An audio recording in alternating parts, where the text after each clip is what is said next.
Marie Thibodeaux. Marie Thibodeaux was a remarkable woman. She was kind, intelligent, headstrong, and never once told a lie. She was also a Voodoo High Priestess. She lived her entire life in New Orleans, establishing a reputation from an early age as a potent healer and a clairvoyant. People traveled for miles simply to visit her apothecary, although many more sampled her legendary concoctions. By the 1870s, she had simultaneously become one of the most feared and revered figures in Louisiana. In 1881, a landowner named Jacob Parrish traveled to New Orleans from Baton Rouge. Parrish was vastly wealthy and devoutly religious, but possessed a morbid fascination for the occult. He had hired a platoon of ex-soldiers from the recently concluded Civil War, and with them he marched down Bourbon Street and into Marie's store. Despite the protests of her assistants, Marie granted Parrish an audience. He had heard rumors that the great voodoo queen had discovered the secret to eternal life, and demanded that she yield it to him. Never flustered, Marie corrected him.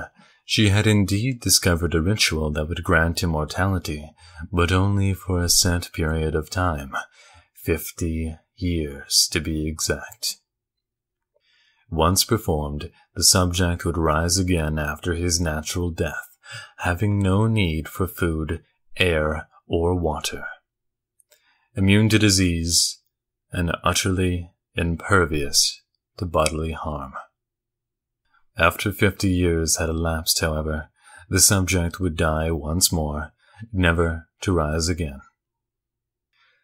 Frustrated by this revelation, Parrish nevertheless knew her by reputation to be an honest woman, and would not pass up the opportunity to live beyond his natural lifespan.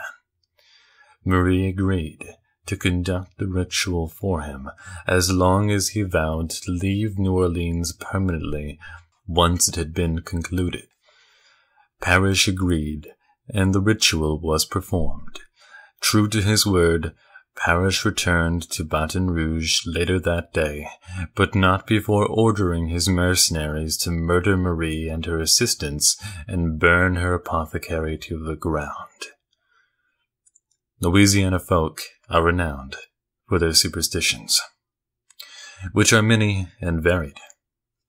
It was unusual, however, that dozens would later swear that they had seen disembodied shadows making their way en masse up the Parish Manse that night. The following morning, the 15 mercenaries were found with their necks snapped as though they had been twigs.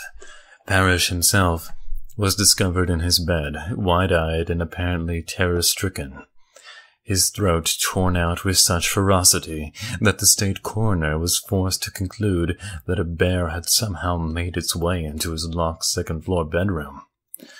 The hints of black magic were not lost on locals, however, who promptly buried all 16 bodies in Magnolia Cemetery the following day. Marie Thibodeaux was a remarkable woman. She never told a lie, but that is not to say that she never withheld the truth. What she had not disclosed was that resurrection would not take place until 72 hours after death. When Parrish's grave was exhumed for relocation in 1953, puzzled excavators noted the singularly deep gouge marks found inside the coffin lid. Marie Thibodeaux was a remarkable woman.